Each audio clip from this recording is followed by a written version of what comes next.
The Psychology of Money, Lesson 17, The Seduction of Pessimism. Optimism sounds like a sales pitch, pessimism sounds like someone trying to help you. For reasons I have never understood, people like to hear that the world is going to hell. Optimism is the best bet for most people because the world tends to get better for most people most of the time. But pessimism holds a special place in our hearts. Pessimism is not just more common than optimism. It also sounds smarter, it is intellectually captivating, and is paid more attention than optimism, which is often viewed as being obvious to risk. Before we go further, we should define what optimism is. Real optimists don't believe that everything will be great. It's complacency. Optimism is a belief that the odds of a good outcome are in your favor over time, even when there will be setbacks along the way. The simple idea that most people wake up in the morning trying to make things a little better and more productive than wake up looking to cause trouble is the foundation of optimism. It is not complicated, it is not guaranteed either. It is just the most reasonable bet for most people. Most of the time, statistician Hans Rosling put it differently. I am not an optimist. I am a very serious possibilist. Now we can discuss optimism's more compelling siblings pessimism. Number 2008, the worst year for economy in modern history is about to close. The stock markets around the world had collapsed. The global financial system was on day-to-day life support. Unemployment was surging. As things looked like they could not get worse, the Wall Street Journal published a story arguing that we hadn't seen anything yet. It ran a front page articles on the outlook of a Russian professor named Igor Panarin, whose economic views rivaled the flair of the science fiction writers. The journal wrote, around the end of the June 2010 on early July, Panarin says the US will break into six pieces with Alaska reverting to Russian control. California will form the nucleus of what he calls the Californian Republic and will be part of China or under Chinese influence. Texas will be the heart of the Texas Republic, a cluster of states that will go to Mexico or fall under Mexican influence. Washington, D.C. and New York will be a part of an Atlantic America that may join the European Union. Canada will grab a group of northern states Professor Panarin called the Central North American Republic. Hawaii, he suggests, will be a protectorate of Japan or China, and Alaska will be subsumed into Russia. This was not the rambling of a backroom blog or tinfoil hat newsletter. This was on the front page of the most prestigious financial newspaper in the world. It is fine to be pessimistic about the economy. It is even okay to be apocalyptic. History is full of examples of countries experiencing not just recessions but disintegrations. The interesting thing about Panarian type stories is that their polar opposites. Forecasts of outrageous optimism are really taken as seriously as prophets of doom. Take Japan in late 1940s. The nation was gutted by defeat from World War II in every way, economically, industrially, culturally, socially. A brutal winter in 1946 caused a famine that limited food to less than 800 calories per person per day. Imagine if a Japanese academic had written a newspaper article during this time that said, chin up, everyone. Within our lifetime, our economy will grow to almost 15 times the size it was before the end of the war. Our life expectancy will nearly double. Our stock market will produce returns like any country in history has rarely seen. We will go more than 40 years without ever seeing unemployment top 6%. We will become a world leader in electronic innovations and corporate managerial system. Before long, we will be so rich that we will own some of the most prized real estate in the United States. Americans, by the way, will be our closet ally and will try to copy our economic insights. They would have been summarily laughed out of the room and asked to seek a medical evaluation. Keep in mind, the description above is what actually happened in Japan in the generation after the war. But the mirror opposite of Panarion looks absurd in a way a forecast of doom doesn't. Pessimism just sounds smarter and more plausible than optimism. Tell someone that everything will be great and they are likely to either shrug you off or offer a skeptical eye. Tell someone they are in danger and you have their undivided attention. In a smart person tells me they have a stock pick that's going to rise tenfold in the next year, I will immediately write them off as full of nonsense. If someone who is full of nonsense tell me that a stock I own is about to collapse because it is an accounting fraud, I will clear my calendar and listen to their every word. Say we will have a big recession and newspaper will call you. Say we are headed for average growth and no one particularly cares. Say we are nearing the next Great Depression and we will get on TV. But mention that good times are ahead or markets have room to run or that the economy has huge potential, and a common reaction from commentators and spectators alike is that you are either a salesman or comically aloof of risk. The investing newsletter industry has known this for years and is now populated by prophets of doom despite operating in the environment where the stock market has gone up 17,000 fold in the last century, including dividends. This is true beyond finance. Matt Ridley wrote in this book, The Rational Optimist. A constant drumbeat of pessimists usually drowns out any triumphalist song. If you say the word has been getting better, you may get away with being called native and insensitive. If you say the word is going to go on getting better, you are considered embarrassingly mad. If, on the other hand, you say catastrophe is imminent, you may expect a MacArthur Genius Award or even the Nobel Peace Prize. In my own adult lifetime, the fashionable reason for pessimism changed, but the pessimism was constant. Every group of people I ask thinks the world is more frightening, more violent, and more hopeless, in short, more dramatic than it's really. Hans Rosling wrote in his book Factfulness, when you realize how much progress humans can make during a lifetime in everything from economic growth to medical breakthrough to stock market gains to social equality, you would think optimism would gain more attention than pessimism, and yet the intellectual allure of pessimism has been shown for ages.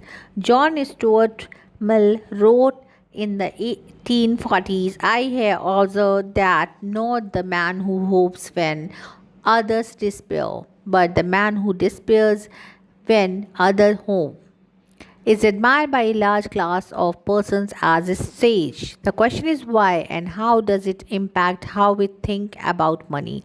Let's repeat the premise that no one is crazy. There are valid reasons why pessimism is seductive when dealing with money. It just helps to know what they are to ensure we don't take them too far. Part of it is instinctual and unavoidable. Koeman says the asymmetric aversion to loss and evolutionary shield. He writes, when directly compared or weighted against each other, losses loom larger than gains. This asymmetry between the power of positive and negative expectation or experience has an evolutionary history. Organisms that treat threats as more urgent than opportunities have a better chance to survive and reproduce. But a few other things make financial pessimism easy, common, and more persuasive Then optimism. One is that money is ubiquitous, so something bad happening tends to affect everyone and captures everyone's attention. That is not true of, say, whether a hurricane barreling down on Florida poses no direct risk to 92% of Americans. But a recession barreling down on the economy could impact every single person, including you, so pay attention. This goes for something as specific as the stock market. More than half of all Americans' households directly own stocks.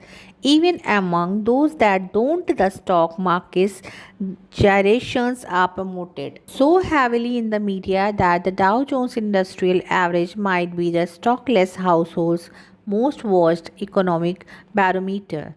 Stocks rising 1% might be briefly mentioned in the evening news, but a 1% fall will be reported in bold, all caps letters usually written in blood red.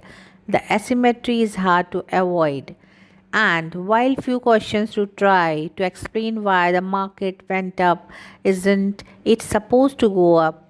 There is almost always an attempt to explain why it went down.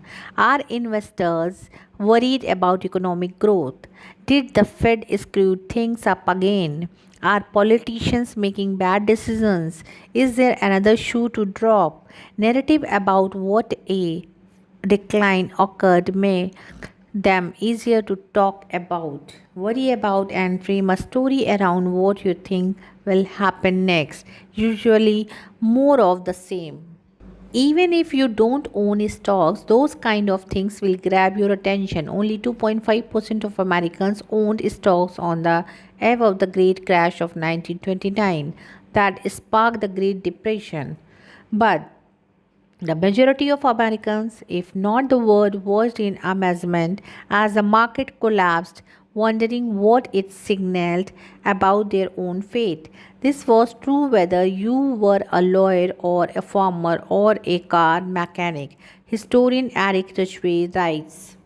This fall in value immediately afflicted only a few Americans, but so closely had the others watched the market and regarded it as an index of their fates that they suddenly stopped much of their economic activities. As the economist Joseph Schumpeter later wrote, people felt that the ground under their feet was giving way. There are two topics that will affect your life whether you are interested in them or not: money and health. While health issues tend to be individual, money issues are more systematic. In a connected system where one person's decision can affect everyone else, it is understandable why financial risk gain a spotlight and capture attention in a way few other topics can. Another is that pessimists often extrapolate present trends without accounting for how markets adapt. In 2008, environmentalist Les Brown wrote by 2030, China would need 98 million barrels of oil a day.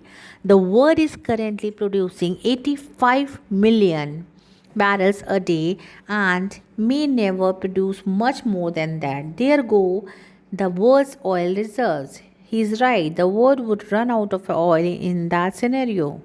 But that is not how markets work. There is an iron law in economics: extremely good and extremely bad. Circumstances rarely stay that way for long because supply and demand adapt in hard to predict ways. Consider what happened to oil immediately after Brown's prediction. Oil prices surged in 2008 was growing global demand, much of the from China, crept up to potential output. A barrel of oil sold for $20 in 2001 and $138 by 2008. The new price meant drilling oil was like pulling gold out of the ground. The incentives for oil producers changed dramatically. Hard to trap oil supplies that were not worth the fight at $20 a barrel. The cost of drilling did not offset the price you could sell it for. Became the bonanza of a lifetime now that you could sell a barrel for rupees 138. that sparked a surge of new fracking and horizontal drilling technologies. The earth has had roughly the same amount of oil reserves for all of human history, and we have known where the big oil deposits are for the same time. What changes is the technology we have that lets us economically pull the stuff out of the ground. Oil historians Daniel Yergin writes 86% of oil reserves in the United States are the result not of what is estimated at the time of discovery, but of the revision that come when our technologies improves. That is what happened as fracking took off in 2008. In the United States, alone oil production went from roughly 5 million barrel per day in 2008 to 13 million by 2019. World oil production is now over 100 million barrel per day, some 20% above what Brown assumed was a high mark. To a pessimist extrapolating oil trends in 2008, of course, things looked bad. To a realist who understood that necessity is the mother of all invention, it was far less scary. Assuming that something ugly will stay ugly is an easy forecast to make, and it's a persuasive because it doesn't require imagining the world changing but problem correct and people adapt. Threats, incentives, solution in equal magnitude, that is common plot of economic history that is too easily forgotten by the pessimists who forecast in straight lines. A third is that progress happened too slowly to notice, but setbacks happen too quickly to ignore. There are lots of overnight tragedies. There are rarely overnight miracles. On January 5th, 1889, the Detroit Free Press pushed back against the long held dream that man could one day fly like a bird. Airplanes, the paper wrote, appears impossible. The smallest possible weight of a flying machine with the necessary fuel and engineer could not be less than 300 or 400 pounds. But there is a low limit of weight, certainly not much beyond 50 pounds, beyond which it is impossible for an animal to fly. Nature has reached this limit and with her utmost effort has failed to pass it. 6 months later, Orville Wright dropped out of high school to help his brother Wilbur tinker in their backyard shed to build a printing press. It was the brothers' first joint invention. It would not be their last. If you had to make a list of the most important invention of the 20th century, the airplane would be at least top 5, if not number 1. The airplane changed everything. It started world wars, it ended world wars, it connected the world, bridging gaps between cities and rural communities, ocean and countries. But the story of the Wright brothers' quest to build the first plane has a fascinating twist. After they conquered flight, no one seemed to notice, nobody seemed to care. In this 1952 book on American history, Frederick Lewis Allen wrote, several years went by before the public grasped what the Wright were doing. People were so convinced that flying was impossible that most of those who saw them flying about Dayton in 1905 decided that what they had seen must to some trick without significance. Somewhat is as most people today would regard a demonstration of, say, telepathy. It was not until May 1908, nearly 4.5 years after the first flight, that experienced reporters were sent to observe what they were doing.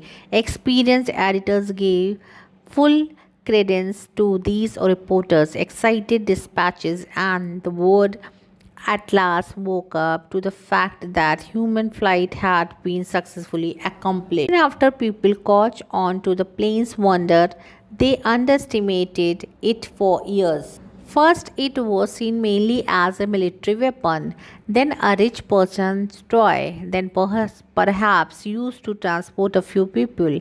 The Washington Post wrote in 1909, there will never be such a thing as commercial aerial freighters. Freight will continue to drag its slow weight across the patient earth. The first cargo plane took off 5 months later. Now compare that slow years long awakening to become optimistic about the aeroplane to how quickly people pay attention to drivers of pessimism, like a corporate bankruptcy or a major war or a plane crash. Some of the first mention of the Ritz plane came in 1908 when an army lieutenant named Thomas Selfridge was killed during a demonstration flight. Growth is driven by compounding, which always takes time. Destruction is driven by single point of failure, which can happen in seconds, and loss of confidence, which can happen in an instant. It's easier to create a narrative around pessimism because the story pieces tend to be fresher and more recent. Optimistic narratives require looking at a long stretch of history and developments which people tend to forget and take more effort to piece together. Consider the progress of medicine. Looking at the last year will do you little good. Any single decade won't do much better, but looking at the least 15 years will show something extraordinary. For example, the age adjusted death rate per capita from heart disease has declined more than 70% since 1965. According to the National Institute of Health, a 70% decline in heart disease death is enough to save something like 500,000 Americans' lives per year. Picture the population of Atlanta saved every year, but since that progress happens so slowly, it captures less attention than quick. Sudden losses like terrorism, plane crashes, or natural disaster. We could have a Hurricane Katrina 5 times a week, every week. Imagine how much attention that would receive, and it would not offset the number of annual lives saved by the decline in heart disease in the last 50. The same things applies to business where it takes years to realize how important a product or company is, but failures can happen overnight. And in stock markets where a 40% decline that take place in 6 months will draw congressional investigations, but a 140% gain that takes place over 6 years can go virtually unnoticed. And in careers where reputations take a lifetime to build and a single email to destroy, the short sting of pessimism prevails while the powerful pull of optimism goes unnoticed. This underscores an important point made previously in this book. In investing, you must identify the price of success, volatility, and loss amid the long backdrop of growth and be willing to pay it.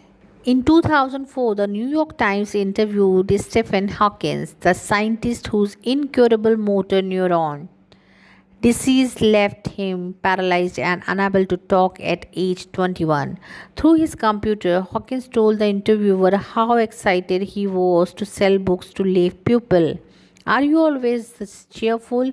The Times asked. My expectations were reduced to zero when I was 21. Everything since then has been a bonus, he replied. Expecting things to be great means a best case scenario that feels flat.